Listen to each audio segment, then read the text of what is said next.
First of all, I'm really sorry. I didn't know how the Sheikh want to set up and how to do it. So because you will know through the introduction and through the lecture that the Sheikh is international speaker. So his all lectures are online, and there are thousands and thousands of followers that they are following Sheikh online, which is the blessings of Allah subhanahu wa ta'ala. Before everything, as I said, we are sorry for the delay. Some of the brothers, they came before Maghrib and they are waiting. And I'm really sorry for that. So the whole thing was that we wanted the Sheikh to do the setup by himself, the way that's suitable for him and he feel comfortable and do his lecture, inshallah. And after that, I welcome the Sheikh.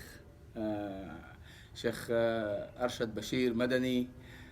It's my first time that I met him, and most of you maybe it's the first time to meet the Sheikh. But we met the Sheikh through his videos many times. And we heard his lectures, and I suddenly, when I heard his name that he's in Toronto, actually I saw some of his clips teaching Arabic in India, teaching Adhan. I was shocked, like I was saying something really, this brother is so busy. Yani, you look at the schedule and the videos that's coming every day, you see how is he doing it. And then when you read the life of the du'at and the salaf, you will find out that Allah subhanahu wa ta'ala, how Allah subhanahu wa ta'ala blesses their time. Just for example, Imam al-Nawawi rahimahullah, he died in age 45. At the age of 45. But if you look at the work that he gave to the Islam, the books that he wrote about the religion, and this for the Muslims, it's a huge.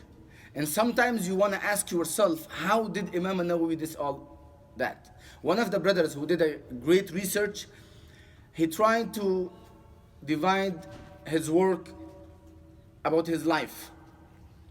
He ended up with, from the day that he is born until the day that he was died, he divided all these books, the pages that he wrote with the pen. If he started writing from the first day that he was born, he did until the death every day 70 pages. This is really, you get shocked and you will say what's going on, like how it goes. Anyway, Sheikh Bashir, Arshad Basheer Madani, that's the name of the Sheikh, our guest today. May Allah subhanahu wa ta'ala bless him, and we welcome him in the Quran and Hadith Society of Canada.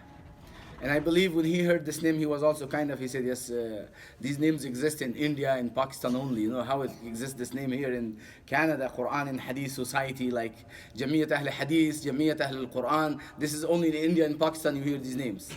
But when I contacted Brother Abdul Hafiz to contact the Sheikh, and I told him, definitely you know him. He said, yes, I know. I said, just contact him, we need him for one day. He said, just within 5 minutes, the Sheikh accepted. And I was sure that was the name that grabbed him, and he couldn't say no. So may Allah subhanahu wa ta'ala reward him that he said labbaik to our da'wah.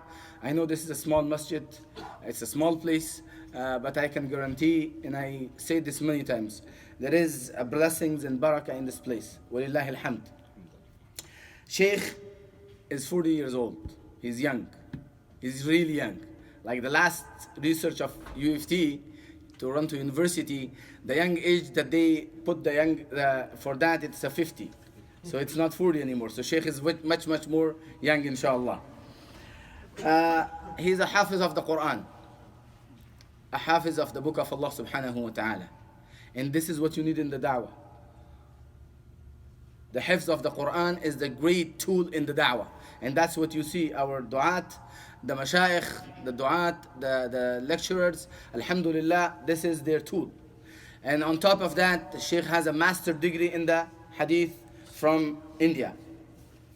With that, Sheikh is graduated from Department of Hadith, or the science of the hadith, in Medina al-Munawwara. Al-Jamia al-Islamiyya in Medina al-Munawwara. Not only that, it's not only that the Sheikh is just religious scholar. Not like, the Sheikh is in the secular education, he is also on the top. He has MBA. Okay, so this is you don't see this much more, that somebody's hafiz of the Quran, somebody's sheikh, and then you see him, he has an MBA and a master degree in the business administration, and he's doing right now his PhD from a university in Switzerland online. He's doing a PhD in business administration, and we ask Allah subhanahu wa ta'ala to give him the strength to complete his work, inshaAllah azza wa jal. Beside that, in the da'wah work, as I said, Sheikh is very, very busy. Since last month, Sheikh is in Toronto, and I believe every single masjid, Sheikh has been there, and he had the lectures, and he had workshops about Arabic language. Sheikh has a website, islampedia.com, which is one of the great tools in the da'wah. Anything you need about your religion in 50 languages. Anything you need. So I don't think any one of us after this, I don't think we have an excuse to know that I didn't know this. People like the Sheikh, people like this brother, they did the work for us. They put the tool for us on internet, on technology, on the things that we are using it daily, the phone that we have it every time in our hands. They put everything for us. Just need from us to go, instead of some other things, just to go to that website and try to read. And any question you have, you will get the answer, inshaAllah azza wa jal, in that website. Sheikh speaks more than 4 languages. He's from India, and he's from Hyderabad. Am I right, Sheikh? And the people of Hyderabad, they speak the highest level of Hindi language and literature. That's what I know, and that's what I read when we were in Pakistan. They used to say that if you want to learn Urdu or the Hindi language with the sha'r and all these things in Urdu language, so you have to read for those people from Hyderabad. For sure he speaks that language, which is Urdu or Hindi, both similar, same language. Sheikh speaks Arabic language, for sure, and Sheikh speaks English language, and which I came to know yesterday when Brother Abdul Hafiz sent me his biography. Sheikh speaks Farsi also. And I'm not surprised for that. Somebody who knows a proper Urdu, he must know Farsi as well, because 50% of Urdu or Hindi language is Farsi. So, and especially 50, 60 years ago, the education system in India, or Bari Saghir that they used to call it in subcontinent, was in Persian language. And when I was in university, we had professors, 2 brothers, Professor, may Allah subhanahu wa ta'ala mercy upon him, Dr. Ghazi, and the other brother used to name Dr. Ghazali. And these are both of them are in education. They are known in India and Pakistan. They are very well-known people, mashallah. And both of them, they used to speak fluent Farsi. Fluent Farsi. And the question when I asked him one day, I asked him, how do you know Farsi? He said, because we studied in Farsi language. All the books were in Farsi. Islamic books or whatever books we used to go to the madrasa, all of them, they were in Farsi language. So the Sheikh, alhamdulillah, it is a great blessing that we have the Sheikh. And Sheikh has lots of, he is a CEO of not one company, many companies. When I was reading introduction, not one company, I'm not joking, this is the reality. So it means he's working.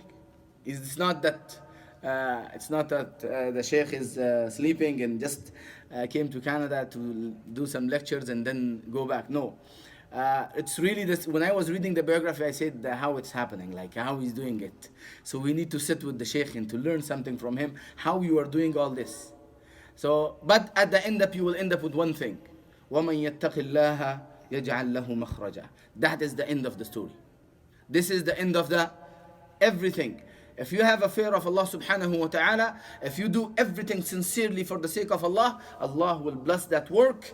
No matter, you will never think, in Allah subhanahu wa ta'ala will make use of you, and Allah subhanahu wa ta'ala will make you to do and serve the ummah inshallah azza wa jal. So with this small little bit introduction, that I have more than 15 pages of introduction for the Sheikh, that's the short biography of the Sheikh. And with this inshallah azza wa jal, I will let the Sheikh to do his lecture, which is about 48 surah, the main subjects of 48 surah, which starts from Surah Al-Mulk until Surah Al-Nas. That is the 48 surah, almost 2 juz. And one of the brothers today, we had a discussion, 2, 3 brothers, they asked me how the Sheikh is doing it. I said, we will see how he's doing it. I just come and then see how he's doing it. Why you are asking me, Akhi? He said, this is too. I said, he's not doing tafsir, sorry, I told him. Main subject is something, he will give you a hint, then he will give you a key, you have to go and open the lock. So that's what the Sheikh is doing. He's giving us a keys. And we have to go and open the locks with that. And we ask Allah subhanahu wa ta'ala to open up for him. And we ask Allah subhanahu wa ta'ala to bless him. And we ask Allah subhanahu wa ta'ala to make us benefit from the Shaykh inshallah azza wa jal. The Shaykh asked me, I give them an open, I told him in this masjid, when any Shaykh comes, we give the right to the Shaykh. He's the ruler, he the leads. So we pray 7 o'clock, but although today we will delay the salah a little bit inshallah. So the Shaykh will try to finish up 7:10, 7:15. Then we will have 10, 15 minutes for the question and answer. Most probably we'll pray 7:30, and then we have inshallah dinner for you. And dinner is inshallah, that's as the culture of Quran and Hadith society. The food is must in this masjid. And it is a food, like it's not, inshallah, jazakumullah khair. Wa barakallahu feekum. With this, inshallah, I will leave you with the Shaykh. And we ask Allah subhanahu wa ta'ala to facilitate for him. And we ask Allah to, whether we can benefit from him as well. Jazakumullahu khairan. Wa barakallahu feekum. There's a small correction for the website. The website name is Ask Islampedia. AskIslampedia.com. His website. And his own website is askmadani.com, where you can find his books. So just a little bit about website. So askislampedia.com, which is like Islamic Google.